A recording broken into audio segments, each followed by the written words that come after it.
Rusia indicó que 1.730 militares ucranianos se han rendido esta semana en la acería Azovstal, último bastión de resistencia del puerto de Mariupol en el sudeste de Ucrania. Es incierto el número de personas que aún continúan en la siderúrgica. Ucrania insiste en que busca un intercambio de los militares que dicen fueron evacuados. Antes de partir a Asia en su primer viaje como presidente de Estados Unidos, Joe Biden recibió a los líderes de Suecia y de Finlandia tras sus solicitudes de ingreso a la OTAN. Biden se mostró confiado en que lograrán la membresía pese al veto de Turquía en la alianza militar. A la espera de que la primera ministra de Francia, Elisabeth Borne, renueve el gabinete de cara a los comicios parlamentarios de junio, la líder realizó su primera actividad oficial y les contamos los aspectos a tener en cuenta para el nuevo gobierno. Bienvenidos una vez más a las noticias de France 24 en español. Gracias por acompañarnos como todos los días. Soy Santiago Aristía y comenzamos este informativo con información sobre la guerra en Ucrania. Rusia afirmó que más de 1.700 combatientes ucranianos se rindieron esta semana en Mariupol. Ucrania, por su parte, que dice que tiene como objetivo asegurar un intercambio de prisioneros, no ha informado cuántos combatientes permanecían dentro de la planta siderúrgica. El Comité Internacional de la Cruz Roja, por su parte, asegura que avanza en un registro de quienes salieron de la planta de Azovstal para informar sobre su situación y garantizar además el contacto con sus familiares. Mientras tanto, desde el Ministerio de Defensa ruso dieron más precisiones. Escuchemos. Las Fuerzas Armadas rusas continúan su operación especial en Ucrania. Durante las últimas 24 horas, 771 militantes del Regimiento Nacionalista Azov se rindieron en la acería Azovstal bloqueada en Mariupol. Un total de 1.730 militantes se han rendido desde el 16 de mayo, incluidos 80 heridos. Todos los que necesitan tratamiento hospitalario están siendo tratados en las instalaciones médicas de la República Popular de Donetsk, en Novoazovsk y Donetsk. Y hace ya meses, cuando transcurría el cuarto día de invasión de Rusia a Ucrania, Oleksandr Yelipov, un hombre de 62 años, recibió un disparo en la cabeza mientras se encontraba desarmado en una localidad del este ucraniano. Ahora el soldado ruso que lo asesinó se enfrenta a un juicio por posibles crímenes de guerra y en la segunda jornada de audiencias pidió perdón. Este es el primer proceso de esta índole desde que comenzó la invasión. Rodrigo Sedano con los detalles. Por favor, dime, ¿te arrepentiste del crimen que cometiste? Sí, admito mi culpabilidad. Entiendo que no podrás perdonarme, pero te pido perdón. Es el segundo día de un juicio de gran importancia simbólica para Ucrania. El primero por crímenes de guerra desde la invasión rusa. El acusado Vadim Sisimarin pidió perdón a la viuda de Oleksandr Selipov, de 62 años. En el cuarto día de la invasión rusa, Sisimarin le disparó en la cabeza pese a ser un civil desarmado. Tenía un disparo en la cabeza, corría hacia él y se veía su cerebro. Bueno, el cráneo estaba perforado. El hecho ocurrió en la localidad de Chupakivka, en el noreste ucraniano, algo que el acusado admitió durante el primer día del juicio. Según Sisimarin, vieron al hombre hablar por teléfono y un oficial le obligó a disparar porque podría dar la alerta al ejército ucraniano. Él ordenó disparar, yo no disparé y entonces otro oficial que estaba al lado del conductor se dio la vuelta y comenzó a ordenarme en tono amenazante que disparara o que de lo contrario no alcanzaríamos a nuestras tropas y no podríamos pedir refuerzos y que estábamos en peligro. Con tan solo 21 años, Sisimarin era sargento y comandante de un tanque. Ahora, tras admitir su culpabilidad, podría enfrentarse a cadena perpetua. El soldado dice aceptar la pena. La viuda así lo pide, si bien afirma que aceptaría un intercambio por prisioneros de Azovstal. Y en otras noticias, el presidente de Estados Unidos, Joe Biden, recibió en la Casa Blanca a los líderes de Suecia y de Finlandia. Esto, por supuesto, tras sus solicitudes de ingreso a la OTAN. Biden se reunió con la primera ministra sueca, Magdalena Andersson, y con el presidente finlandés, Sauli Niinisto, para discutir sus solicitudes que implican abandonar años de neutralidad. La adhesión a la OTAN está sujeta a la aprobación de todos los Estados miembros y Turquía ha manifestado ya sus reparos y también sus condiciones. En esta línea Ucrania, Ankara pediría a Suecia que deje de apoyar a los militantes kurdos considerados por Turquía como grupos terroristas y que ambos países también levanten sus prohibiciones sobre algunas ventas de armas a Turquía. El mandatario finlandés dijo que su país está dispuesto a discutir las preocupaciones de Ankara, mientras que el presidente Joe Biden aseguró que su administración presentaría este mismo jueves al Congreso informes sobre la adhesión de ambas naciones.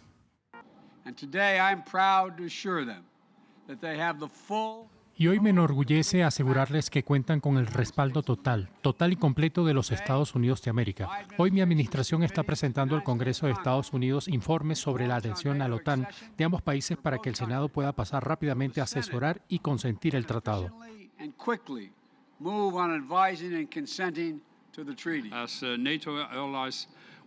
Como aliados de la OTAN nos comprometeremos con la seguridad de Turquía, al igual que Turquía se comprometerá con nuestra seguridad. Nos tomamos el terrorismo en serio. Estamos abiertos a discutir todas las preocupaciones que Turquía pueda tener con respecto a nuestra membresía de una manera abierta y constructiva. Cambiamos de tema y vamos a Francia, donde la nueva primera ministra, hablamos de Elisabeth Borne, realizó su primera actividad oficial en las afueras de París, concentrada en las mujeres y en las niñas, mientras se espera la pronta escogencia de su nuevo gobierno. Detalles con nuestra periodista en la capital francesa, Erika Olavarría.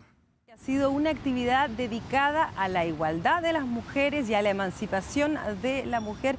Elisabeth Borne se encuentra en Les Mureaux, esto es en la periferia del país, y en esa comuna está reuniéndose con organizaciones que trabajan justamente por la igualdad hombre-mujer.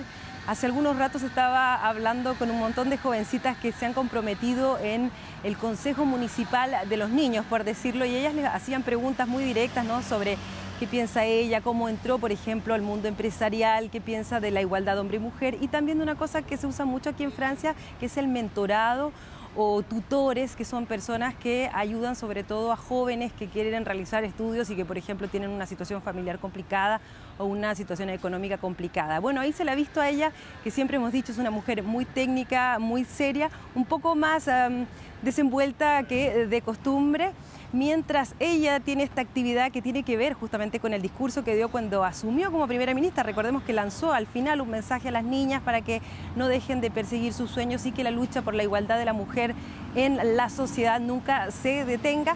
Se le vio un poco más desenvuelta y esta actividad le permite evadirse un poco de la gran duda que planea sobre este gobierno. En principio ayer había una reunión de gabinete, fue pospuesta porque todavía no hay los nombres de todos los ministros y se ha puesto una nueva fecha para mañana. Veremos si al final lo consiguen. Se dice que el presidente Emmanuel Macron, aunque ella es la que propone los nombres, es finalmente el presidente quien decide si sí o si no.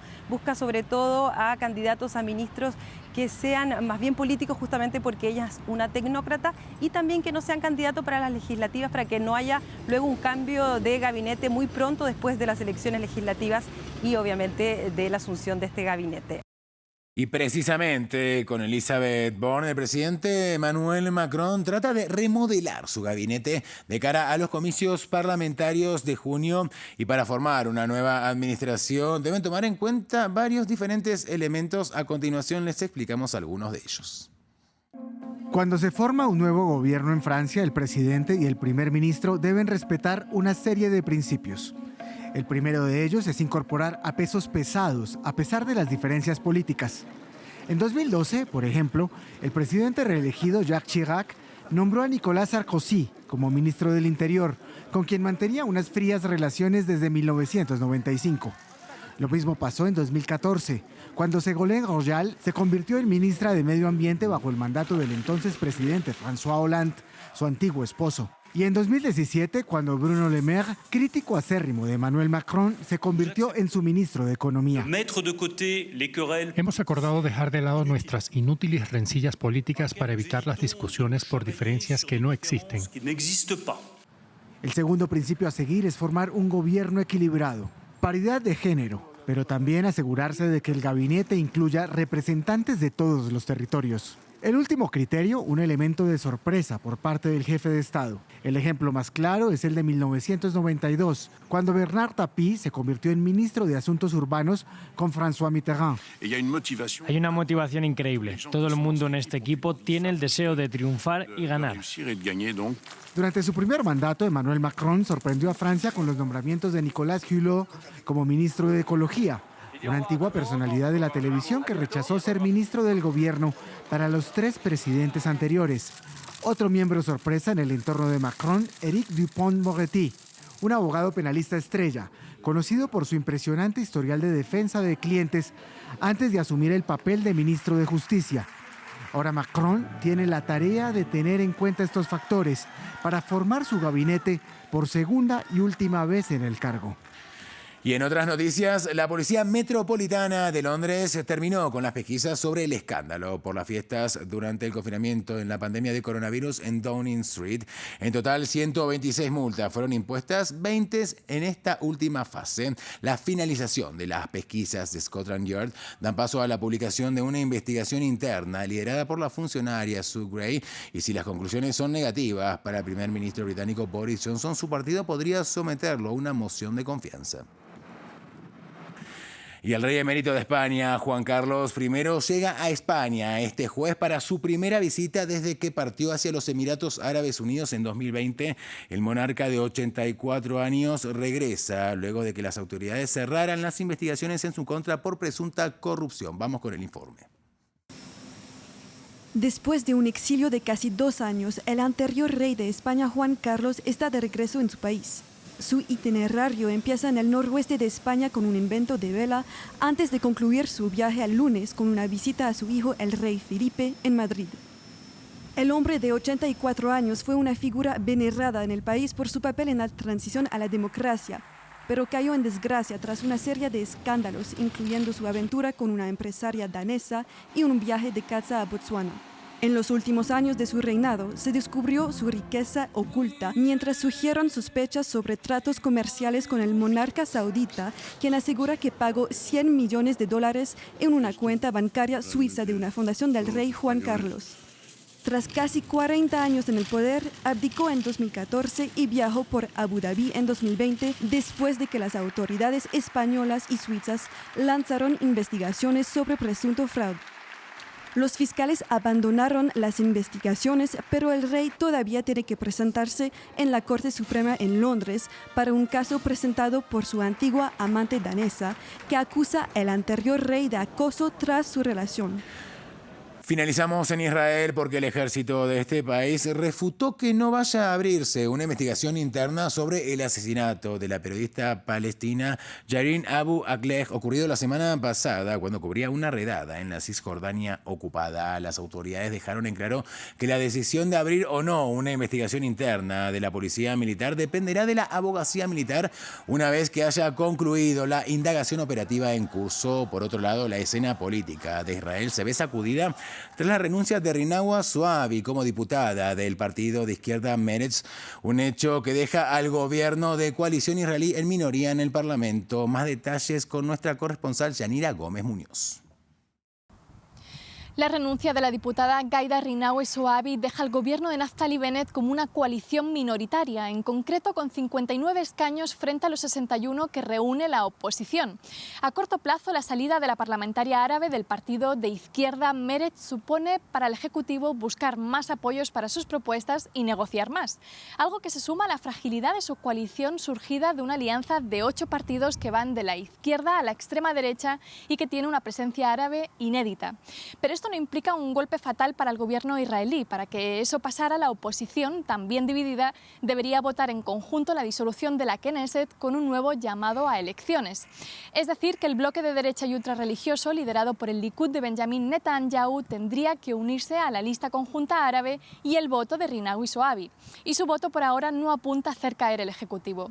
En abril, el Parlamento israelí ya presenció el abandono de la diputada nacionalista Idit Silman, que había dejado al gobierno gobierno y la oposición en un empate de 60 escaños. Mientras para Silman el gobierno no representaba a judíos y colonos, Rinawi Zohabi dijo no poder apoyar más a una coalición que, según sus palabras, fortalece su flanco de derecha y acosa a los árabes de una forma tan vergonzosa. Múltiples desacuerdos ejemplifican su decisión, pero la represión de las fuerzas de Israel en los funerales del joven Walid al-Sharif y de la reportera Shirin Abu Akleh, además de redadas e irrupciones en la mezquita de Al-Aqsa, han sido la gota final. Así, la incertidumbre vuelve a dominar la política israelí, que deberá resolver su estancamiento para evitar unos quintos comicios en apenas 3 años. Regresamos en breve con muchas más noticias. Sigan en France 24.